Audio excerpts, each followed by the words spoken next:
পেঁয়াজ, রসুন, আদা, লঙ্কা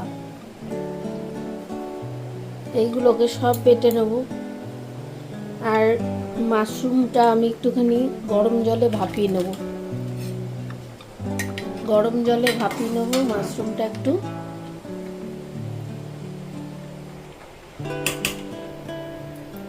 আমি তেল দিয়ে দিলাম, এটা একটু বেশি করেই দেব।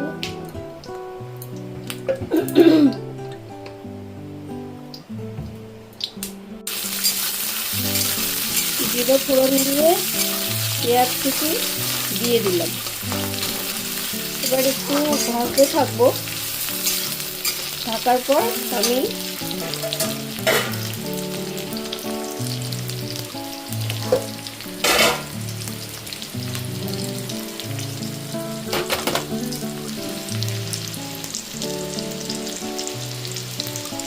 একটু ভেজে এলে আমি এরকম করে ডুমো ডুমো করে কেটে রাখা আলুগুলোকে দিয়ে দেবো।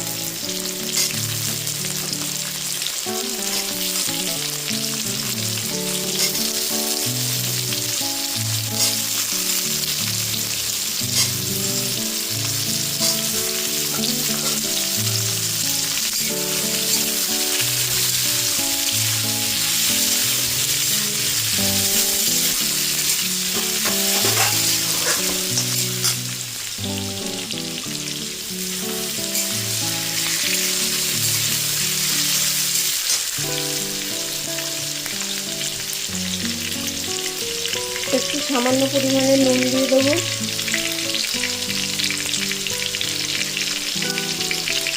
তো একটু হলুদ দিয়ে দেবো। ভাজতে থাকবো।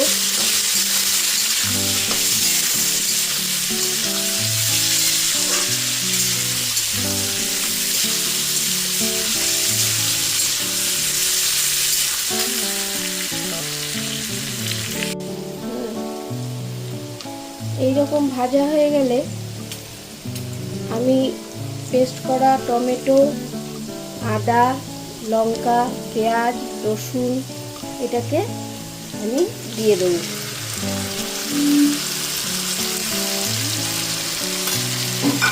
ভালো করে কষিয়ে নেব।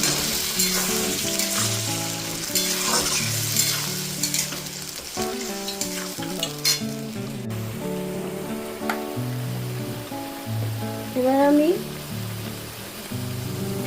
হলুদ দিয়ে দেবো,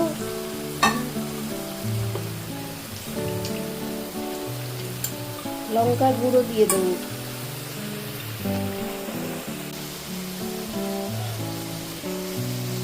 নুন দিয়ে দেবো।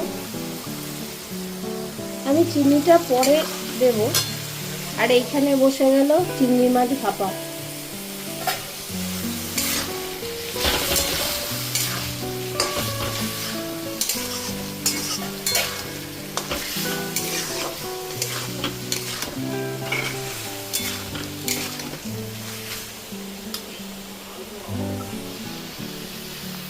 কষতে কষতে আমি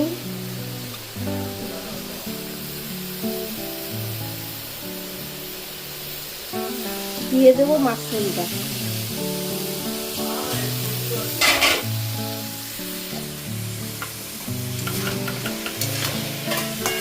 মাশরুমটা দিয়ে কষিয়ে নেব।